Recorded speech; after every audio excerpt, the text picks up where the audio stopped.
It says, so then faith cometh by hearing, and hearing by the word of God.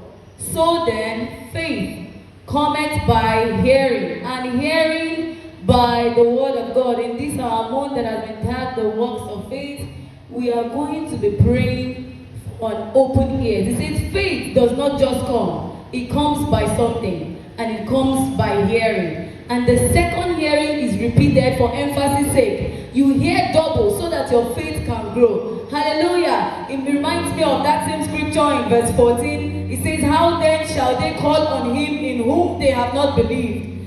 And how shall they believe? How can you have faith in him of whom they have not heard? If you have not heard, you cannot believe. You cannot believe. If you have not heard of his works, if you have not heard of the testimonies, if you have not heard of the things that he has done for you, how can you believe? And he says, how shall they hear without a preacher? But then our ears must be open. He says, how then faith comes by hearing, and hearing by the word of God. We are going to be praying for the Lord to open our ears. I want you to say with me, my Father, my Father. My Father, my Father. Open my ears today, that I may hear your word that brings faith. My Father,